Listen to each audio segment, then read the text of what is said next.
কারা এই হত্যাকাণ্ডের নেতৃত্বে ছিল? ডিএডি তৌহিদ, বিদ্রোহী সিপাহী মাইন, সুবেদার মেজর গোফরান মল্লিক, এই তিনজনের নেতৃত্বে হত্যাকাণ্ড সংগঠিত হয়। উল্লেখ্য, অভিযুক্তদের সবাই বিএনপি আমলে নিয়োগপ্রাপ্ত। অপরদিকে টাঙ্গাইল থেকে গ্রেপ্তার হওয়া 22 জন বিডিআর সদস্য বিএনপির উপমন্ত্রী আব্দুস সালাম পিন্টু সুপারিশে চাকরি পেয়েছিল।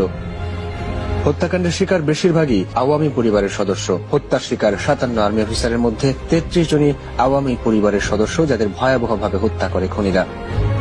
হত্যার শিকার আর্মি অফিসারেরা ছিলেন জঙ্গিবাদ ও সন্ত্রাসবাদের বিরুদ্ধে। এই হামলায় যারা হত্যা শিকার হয়েছেন, তাদের হত্যা করার ধরন দেখলেই স্পষ্ট বোঝা যায় তাদের প্রতি ক্ষোভের মাত্রা কোন পর্যায়ে ছিল।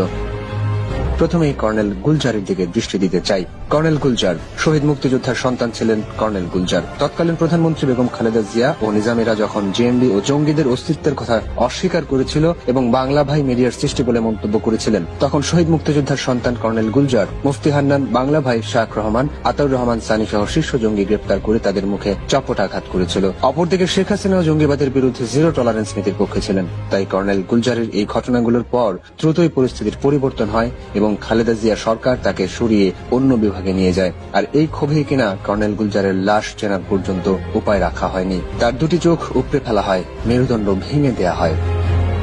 2008 সালের সুষ্ঠু নির্বাচনে যারা গুরু দায়িত্ব পালন করেছেন তাদেরকেই বাছাই করে হত্যা করা হয়। কর্নেল গুলজার সহ নিহতদের মধ্যে যারা 2008-এর সুষ্ঠু নির্বাচন অনুষ্ঠানে নিষ্ঠার সঙ্গে দায়িত্ব পালন করেছেন, তাদের মধ্যে কর্নেল এলাহি, কর্নেল মোয়াজ্জেম, দেশের প্রথম para commando colonel Emdad, colonel Insat, colonel Lutfur Rahman, colonel Nakibur Rahman, colonel Shawkat Imam, lieutenant colonel Shamsul Azam, major Kazi Ashraf Hossain, major Mahmud Hasan ছিলেন অন্যতম, যাদের হত্যা করে বিডিআর জওয়ানরা। অর্থাৎ সুষ্ঠু নির্বাচনের মাধ্যমে আওয়ামী লীগের জয়লাভই ছিল এর প্রধান কারণ।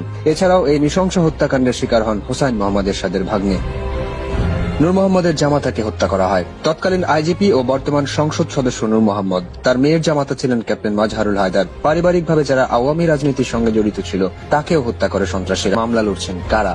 এই বর্বর হত্যাকাণ্ডের সঙ্গে বিএনপির জড়িত থাকার বড় প্রমাণ পাওয়া যায় হত্যাকারী বিডিআর জওয়ানদের পক্ষে কারা মামলা লড়ছেন তা দেখে। বিডিআর হত্যাকাণ্ডে সরাসরি জড়িত জওয়ানদের পক্ষে মামলা লড়ছেন যারা, তাদের পরিচয় তুলে ধরা হলো। ব্যারিস্টার মওদুদ আহমেদ, বিএনপির স্থায়ী কমিটির সদস্য। Advocate Khandakar Mahbub Hossain, BNP chairperson Begum Khaleda জিয়ার উপদেষ্টা। ব্যারিস্টার রফিকুল ইসলাম মিয়া, বিএনপির স্থায়ী কমিটির সদস্য। অ্যাডভোকেট মোহাম্মদ জয়নুল আবেদিন, বিএনপির চেয়ারপারসন খালেদা জিয়ার উপদেষ্টা। অ্যাডভোকেট টিএম আকবর, বিএনপি নেতা ও বার অ্যাসোসিয়েশনের সাবেক সভাপতি। Advocate SM. শাহজাহান, জামাতপন্থী এবং যুদ্ধাপরাধী সাইদের অন্যতম কৌশলী। অ্যাডভোকেট মোহাম্মদ আমিন, বিএনপি জামাত জোট আমলের পাবলিক প্রসিকিউটর। অ্যাডভোকেট আমিনের সহযোগী অ্যাডভোকেট সুলতানা আক্তার রুবি, বিএনপি পন্থী। অ্যাডভোকেট আমিনের সহযোগী advocate Sufia Akhtar Helen, BNP পন্থী। অ্যাডভোকেট আমিনের সহযোগী অ্যাডভোকেট রমজান খান, সেও বিএনপি পন্থী। অ্যাডভোকেট আমিনের সহযোগী অ্যাডভোকেট জহিরুল আমিন, বিএনপি পন্থী। অ্যাডভোকেট ফারুক আহমেদ, ছাত্র জীবন ইসলামের ছাত্র শিবিরের সদস্য ছিল, বর্তমানে বিএনপি পন্থী। অ্যাডভোকেট শফিকুল ইসলাম, সেও বিএনপি পন্থী। অ্যাডভোকেট সুলতান, সাবেক শিবির নেতা এবং বর্তমানে বিএনপি নেতা ব্যারিস্টার রফিকের সহযোগী। অ্যাডভোকেট জামাল, বিএনপি পন্থী, ঢাকা বারের লাইব্রেরি সম্পাদক। অ্যাডভোকেট শামীম সর্দার, অ্যাডভোকেট শেখ রাশিদুল হক,